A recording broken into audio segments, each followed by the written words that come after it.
আসসালামু আলাইকুম, সবাই কেমন আছেন? সকালের শুভেচ্ছা। ভোরের আলো ফুটতেছে। যেদিন একটু তাড়াতাড়ি ঘুমায় সেদিন তাড়াতাড়ি ঘুম ভেঙে যায়। এমনিতেও গরমকাল আসছে পর্যন্ত একটু ঘুম থেকে আর্লি উঠে যায়। আমি চা বানাবো, এই জন্য গরম পানি দিতেছি। আমি রেডিমেড চাটা খাচ্ছি ইদানিং।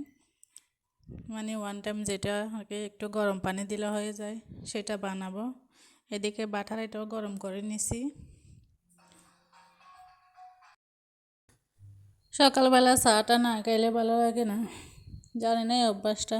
আমি সকালে ভাত খাচ্ছি না যে অনেক বছর হয়ে যাচ্ছে, মানে ছোটোবেলা খাইছি মনে হয়। যে আমার মানে বুদ্ধি হওয়ার পর থেকে আমি সকালে ভাত খাইছি কিনা আমার মনে নেই। আমার খাইতে ইচ্ছে করে না, সকালে ভাত খাইলে আমার বমি আসে এরকম লাগে। এখানে আমি ট্যাংরা মাছ আনছিলাম বড় বড় কতগুলো, সেগুলো কাঁকরোল দিয়ে রান্না করতেছি। এখানে আমি মরিচ টরিচ কষাইয়ে আগে কাঁকরোল আর আলুটা ভালোভাবে একটু সিদ্ধ করে নিচ্ছি, কষাইয়ে নিচ্ছি। কষিয়ে তারপর মাছটা পরে দিব, নাহলে মাছটা ভেঙে যাবে। এই জন্য এই রুমে রান্নাঘরের মধ্যে লাইট নেই, এই জন্য মোবাইলের আলো দিয়ে রান্না করতে হয়। এই তো কাঁকরোল আর আলুটা কষিয়ে নিয়ে ভালোভাবে কষানো হয়ে গেলে তারপর ঢেলে দিব আমি মাছটা। আমি আমি আমার মাছ ধোয়ার সিস্টেম হচ্ছে আমি লেবু দিয়ে মাছ ধুই। যে আমি যত যাই করি না কেন লেবু দিয়ে যদি মাছ না ধুই তাহলে আমার ভালো লাগে না, আমার কীরকম গন্ধ গন্ধ লাগে সেরকম। আর আমি যেরকম সেরকম মাছও খাই না।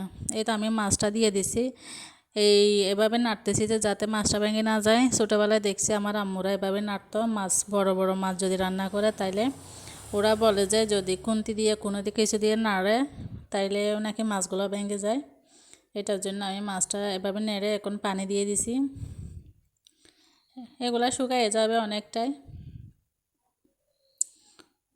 মোবাইলের জন্য কালারটা এরকম লাগতেছে, অন্ধকার তো এই জন্য। অনেক দিন পর আনলাম আমি ট্যাংরা মাছ। এই তো দেখেন, এখানে আমার ট্যাংরা মাছ তরকারি আর মাছ ভাজা। মাছ ভাজা এটা তো থাকতেই হবে, আর বোম্বাইয়া মরিচ। এদিকে দুপুরবেলায় আফু এটা কি রান্না করছে দেখে উনিও হয়তো মাছ দিয়ে বরবটি দিয়ে কাঁকরোল দিয়ে রান্না করছে, হয়তো তেলাপিয়া মাছ মনে হয়। উনি একটু বেশি সবজি মবজি এগুলা দিয়ে রান্না করে, বরবটি দেয়, জিঙ্গা দেয়, উনি সব কিছু দেয়। খাইতে পারলে তো ভালো, রান্না করতে পারলে তো ভালো। দেখেন ঈদের চাঁদ দেখা গেছে আজকে 2 দিন পর আমি চাঁদ দেখতেছি, কোরবানি ঈদের চাঁদ আর কি।